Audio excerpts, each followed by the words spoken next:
ஜனவரி 7 மற்றும் 8ஆம் தேதி உலக முதலீட்டாளர்கள் மாநாடு சென்னையில் நடக்கிறது. 30க்கும் மேற்பட்ட நாடுகளில் இருந்து 100க்கும் அதிகமான வளரும் முதலீட்டாளர்கள் பங்கேற்பதற்கான வாய்ப்பை தமிழ்நாடு வழங்குகிறது. வர விரும்புவோர் கீழே குறிப்பிட்டுள்ள இணையதளத்தில் பதிவு செய்யவும்.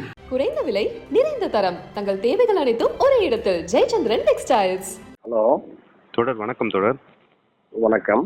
சொல்லுங்க தொடர். அதான் தொடர், தேமுதிக தலைவர் விஜயகாந்த் மறைவடைஞ்சிருக்காரு, இயற்கை எழுதியிருக்காரு. அதை உங்க நினைவுகளை கொஞ்சம் பகிர்ந்துக்கிட்டீங்கன்னா, உங்களோட அவர் கூட இருந்த மறக்க முடியாத நினைவுகள், அவர் பண்ண சில விஷயங்கள் சொன்னீங்கன்னா கொஞ்சம். மு தமிமுல் அன்சாரி, எக்ஸ்எம்எல்ஏ, பொதுச் செயலாளர், மனிதநேய ஜனநாயக கட்சி. சரியா? அது என்னன்னா, கேப்டன் விஜயகாந்த் அவர்களோடு எனக்கு ஒரு நல்ல நட்பு ஏற்பட்டது 2014ஆம் ஆண்டு. அந்த ஆண்டுதான் இந்தியா ஒரு நாடாளுமன்ற தேர்தலை எதிர்கொண்டிருந்தது.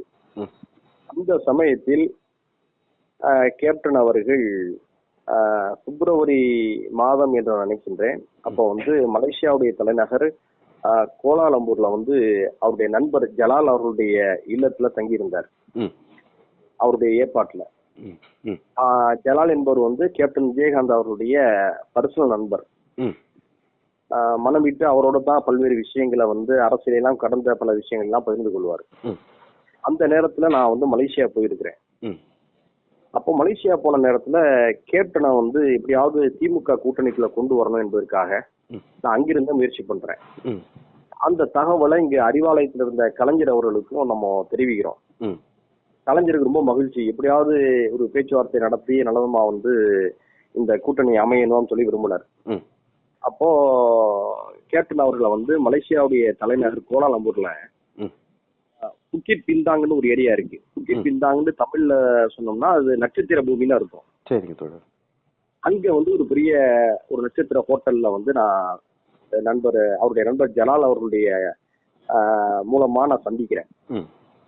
சந்திக்கும் போது கேப்டன் அவர் கருப்பு கலர் சட்டை போட்டிருந்தார். அந்த கருப்பு கலர் சட்டை போட்டிருந்தவர் என்ன பண்றாருன்னா, பார்த்த உடனே உற்சாகமாக வரவேற்று மகிழ்ச்சியாக அளவிடாரு. ஒரு பெரிய ஒரு தலைவர் போன்றோ அல்லது தமிழ்நாட்டுல ஒரு 3வது பெரிய நடிகர், ரஜினிகாந்த் கமல்ஹாசன் எடுத்து அவர் தானே, அப்படி போன என்ற ஒரு எண்ணமோ அவரோட துளியும் தென்படல எனக்கு. அதுதான் இப்போ ரொம்ப ஆச்சரியமான ஒரு விஷயம்.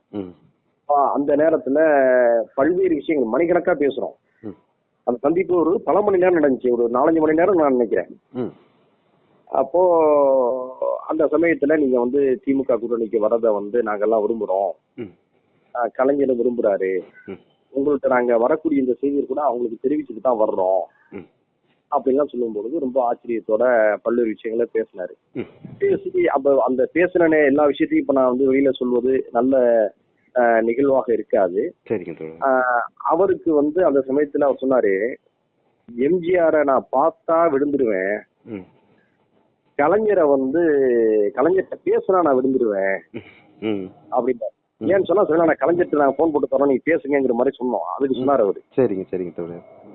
என்ன விஜயன் தான் சொல்லுவாரு, அதை பேசினா விழுந்துருவான்னு சொல்லி ரொம்ப சென்டிமெண்டா கலைஞர் மீதும் எம்ஜிஆர் மீதும் இருந்த அன்பை அவர் வெளிக்காட்டினாரு.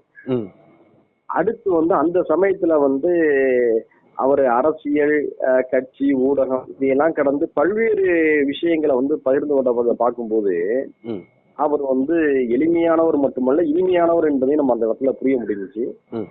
ஒரு இறக்க குணம் அதிகமா இருக்குதுங்கிறதையும் புரிய முடிஞ்சிச்சு. யாராவது உதவி கேட்டோம்னா அவர் உதவி செய்யணுங்கிற அந்த எண்ணம் அவருக்கு இருந்ததுங்கிறத நான் அதிகமாக புரிய முடிஞ்சிச்சு. அப்புறம் இன்னொரு விஷயம், அவர் கோபப்படுறது மாதிரியாக வெளியில நம்ம ஒரு தோற்றம் தெரிஞ்சு இல்லையா, அந்த கோபம் என்பது ஒரு குழந்தையுடைய கோபம் தான் உணர்ந்துக்கிட்டோம். ஒரு வெகுளியான மனிதராக இருக்காரு, கோபத்தை காட்டுற அதே நேரத்துல மறந்துட்டு அடுத்த கிட்ட சரி நிலைக்கு வந்துடுறாரு அப்படிங்கிறத நம்ம தெரிந்து கொண்டோம். ஆனா அந்த பேச்சுவார்த்தையில ஒரு நல்ல முடிவை எட்டக்கூடிய நேரத்துல அது அந்த கூட்டணி பேச்சுவார்த்தை முழுமை பெறாமல் வெற்றியடையாமல் போனது எங்களுக்கு எல்லாம் வருத்தம். அதுக்கான காரணங்கள் என்னங்கிறத நான் சொல்ல விரும்பல. இதுதான் அவருடைய சந்திப்பு. அப்படிப்பட்ட அந்த கேப்டன் அரசியல்ல சில ஆண்டுகளாகவே அவர் முழுமையாக களமாற்ற முடியாத நிலையில இருந்தது எல்லாருக்குமே ஒரு சோகமாக இருந்தது. இப்போ அதுவும் கடைசி இந்த 2 வருடம் கட்சி அரசியல மறந்துட்டு எல்லாருமே அவர் மீது ரொம்ப இரக்கத்தோடையும் பரிதாபத்தோடையும் அவரை பார்க்க ஆரம்பிச்சாங்க. காரணம் என்னன்னா அவர் வந்து ஒரு மூன்றாவது சக்தியாக வளர்ந்தார். அவர் போக வேண்டிய தூரத்தை எட்டாமே போயிட்டாருங்கிறது தான் எல்லாருக்கும் ஆதங்கம், எல்லாருக்கும் வேதனை. இது உண்மை. இப்போ இந்த செய்தியை கேட்ட உடனே தமிழ்நாட்டு மக்களுடைய பேச்சு இதுதான். போக வேண்டிய தூரத்தை அவரு போக முடியாம போயிடுச்சு, உடல்நிலை அவரை பாதிச்சிருச்சுங்கிற கவலையில எல்லாரும் கட்சி அரசியல் மறந்து எல்லாரும் ஃபீல் பண்றாங்க சார். எனக்கெல்லாம் வந்து நான் பழகிய அந்த நினைவுகளை பார்க்கும்போது ஒரு குழந்தை ஒரு குழந்தை வந்து இறந்தா நம்ம எப்படி பரிதாபப்படுமோ அது மாதிரிதான் இருக்கு அவருடைய மரண செய்தி எனக்கெல்லாம்.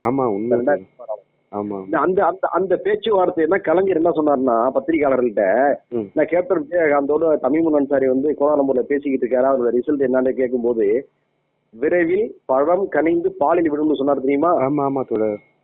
அதுதான் அது என்னுடைய அந்த சந்திப்பு தான் கலைஞர் சொன்னது. சரி சரி சரிங்க தோழர். இன்னொன்னு என்னன்னா அந்த சந்திப்பு ஃபைலியர் ஆனதுக்கு அப்புறம் கலைஞரை நான் அறிவாலயத்தை சந்திக்கிறேன் ஒரு மாலை நேரத்துல. அப்போ அவர் உரிமையோட அப்போ கூட கலைஞர் கோவப்படல, என்னையா உங்க கேப்டன் என்னையா சொன்னாரு அப்படின்னு தான் கேட்டாரு கலைஞர். உங்க கேப்டன் என்னையா சொன்னாரு அப்படியே சிரிச்சுக்கிட்டே கேட்டாரு. அப்போ வந்து நாங்களும் அவர் அந்த கூட்டணி பேச்சுவார்த்தை வந்து நிறைவடையாமல் போனதுனால ஏதாவது நம்ம சொல்லி சங்கடமாயிடக்கூடாதுங்கிறதுனால நாங்களும் அப்படியே சிரிச்சுட்டு இல்ல உங்க மீது ரொம்ப மிகுந்த மரியாதையோட இருக்காருங்கிறதோட நான் நிறுத்திக்கிட்டேன். சரி சரிங்க தோழர். கூட்டணி நடக்காவிட்டாலும் கூட கலைஞர் வந்து அந்த மாதிரி கோவப்படல, உங்க கேப்டன் என்னையா சொல்றாருன்னா சிரிச்சுட்டு கேட்டாரு. அப்போ ஒரு விஷயம் தெரிஞ்சுக்கிட்டேன், கலைஞர் மீது அவருக்கு அளவற்ற அன்பு. கலைஞர் நம்ம கூட்டணிக்கு வராவிட்டாலும் வந்து அவரை பத்தி வந்து தவறான எண்ணத்தை வெளிப்படுத்தல. என்னையா உங்க கேப்டன் சொன்னார்னா சிரிச்சியே தான் கேட்டார். இது வந்து ஒரு மறக்க முடியாத நிகழ்வு. புதிய செய்தி பலருக்கும் தெரியாது, பழம் நழுவி பாலில் விடப்போகிறதுன்னு அந்த சொன்னதே என்னுடைய நானும் கேப்டனும் மலேசியாவில் செஞ்சு இந்த பேச்சுவார்த்தை கேட்டேன். அப்ப நக்கீரன் செய்தி வெளியிட்டு இருந்தாங்க, மறந்துட்டேன். அந்த 2014 இந்த பிப்ரவரி மாதமா ஜனவரி மாதமா உள்ள அந்த நக்கீரன் எடுத்து பாத்தீங்கன்னா என்னோட சந்திப்பு செய்தி அதுல வெளிவந்தது. சரிங்க சரிங்க தோழர். கூடுதல் தகவலுக்கான சொல்றேன். நன்றி தோழர். நன்றி தோழர். நன்றி நன்றி. வணக்கம். நக்கீரன் டிவிக்கு சப்ஸ்கிரைப் செய்யுங்கள். உங்கள் ஆதரவே எங்கள் பலம். ஆசிரியர்களுக்கு நண்பனாகவும் மாணவர்களுக்கு ஆசானாகவும் திகழும் தேர்வு வழிகாட்டி. ஒவ்வொரு பாடத்திற்கும் அனுபவமிக்க ஆசிரியர்களின் துல்லியமான தெளிவான விடைகள்.